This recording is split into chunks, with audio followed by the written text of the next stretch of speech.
tu comprends le langage de Dieu. Pourrais-tu discerner la présence du Seigneur?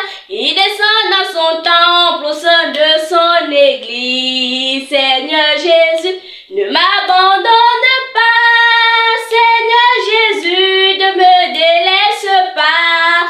Ouvre dans mes yeux pour que je puisse te voir et permets à mon cœur de comprendre ton langage.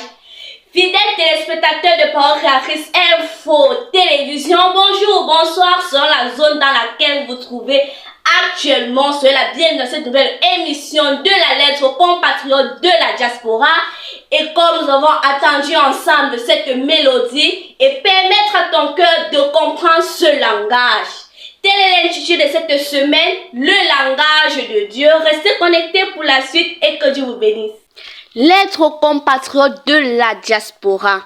Titre, le langage de Dieu. Shalom à vous, chers diasporais du ministère de l'amour divin. C'est avec une grande joie que nous prenons la plume en ce jour glorieux pour vous rédiger cette lettre. Le dictionnaire français Larousse définit le non-langage comme étant une fonction d'expression de la pensée et de la communication entre les humains, mise en œuvre par la parole ou par l'écriture. Mes bien-aimés, notre précieux frère, le prophète de l'âge, William Marion Branham, de son vivant faisait beaucoup d'éloges sur la foi des fils de Simon de Cyrène que vous êtes. Il dit, et jusqu'à ce moment-là, j'ai encore regardé devant moi, dans cette direction-ci. Seulement c'était vers le sud, et il y avait une autre réunion, beaucoup plus grande que l'autre. Il y avait des gens beaux, des hommes et des femmes avaient leurs mains levées, louant Dieu. Et j'ai dit, sont-ce tous des blancs? Alors j'ai regardé et j'ai vu des Africains, une race très sombre se tenant là. Et juste à ce moment-là, j'ai entendu quelque chose faire, produisant un bruit fort, un fredonnement comme une dynamo qui tourne. Extrait du message compte rendu du voyage en Afrique du 14 novembre 1953, paragraphe 58. Or, comme vous le savez bien, la création tout entière soupire et attend la manifestation des fils de Dieu. Romains chapitre 8, du verset 22. Ainsi, mes bien-aimés, ce fredonnement tel une dynamo, qu'entendit le prophète et qui provenait au milieu d'une race sombre, en Afrique, serait-il le lieu du déclenchement du troisième pour que nous attendons tous? Sachant que cette grande lumière, aperçue par les cosmonautes depuis le ciel, au centre de l'Afrique, qui provenait d'un secteur bien localisé et dont la majeure partie de vous connaissez. La Bible dit dans le livre de 1 Jean, du verset 4 à 8, « Car Dieu est amour, et le prophète Branham de dire, sans l'amour parfait, nul n'entrera. Ainsi, mes frères, pour manifester les fils de Dieu, vous devez être un artisan de l'amour divin.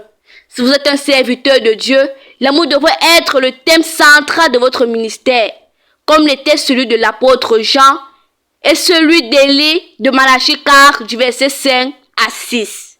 Frères, sœurs, la parole dit, quand je parlerai les langues des hommes et des anges, si je n'ai pas l'amour, je suis un airain qui résonne ou une cymbale qui retentit.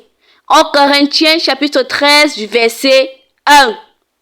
Parlant en langue, ayez même la science de tous les mystères, transportez les montagnes, distribuez tous vos biens et partagez votre nourriture aux pauvres. Mais si vous n'avez pas l'amour, cela ne servira à rien. La Bible dit encore, et nous avons connu l'amour que Dieu a pour nous. Et nous y avons cru. Dieu est amour, et celui qui demeure dans l'amour demeure en Dieu, et Dieu demeure en lui. 1 Jean chapitre 4 du verset 16. Mon frère, ma sœur, le langage de Dieu c'est l'amour. Si vous voulez que votre mystère soit approuvé de Dieu, parlez de l'amour, prêchez l'amour, manifestez l'amour autour de vous et partout où Dieu vous enverra. Bénissez ceux qui vous maudissent. Aimez ceux qui vous persécutent. Arrêtez de critiquer les frères ou de parler derrière leur dos. Jetez le Congo-ça loin derrière vous. Pardonnez ceux-là qui vous ont fait du tort, qui vous ont extorqué de l'argent dans des affaires. Pardonnez-les sincèrement et aimez-les. Mais ne cautionnez pas leur malhonnêteté. Bien-aimés, vous êtes un vase d'honneur entre les mains du roi des rois. Et il veut vous utiliser en ce temps du soir, Seulement vous devez aimer votre frère et votre sœur, vos voisins qui vous ont insulté, ceux-là qui vous haïssent, et priez aussi pour eux. La Bible dit, l'amour est patient, il est plein de bonté, l'amour n'est point envieux, l'amour ne se vante point, il ne s'enfle point d'orgueil, il ne fait rien de malhonnête, il ne cherche point son intérêt, il ne s'irrite point, il ne soupçonne point le mal, il ne se réjouit point de l'injustice, mais il se réjouit de la vérité. Il excuse tout, il croit tout, il espère tout et il supporte tout. 1 Corinthiens chapitre 13 du verset 4 à 7. Mon frère, ma sœur, le langage de Dieu pour emporter son épouse dans l'enlèvement que vous attendez, c'est l'amour divin. Et sans vous mentir, bien-aimé, le test de la parole limitera les élus. Alors mon frère, accepte l'amour divin dans ton cœur et tu passeras ce test. Shalom et à la prochaine, s'il plaît à Dieu. C'est parvenu au thème de cette émission de la lettre aux compatriotes de la diaspora. J'espère que vous avez aimé. C'était la sœur Sidoine Mavouer depuis la ville de Tobigo en Italie. Rendez-vous la semaine prochaine et que je vous bénisse.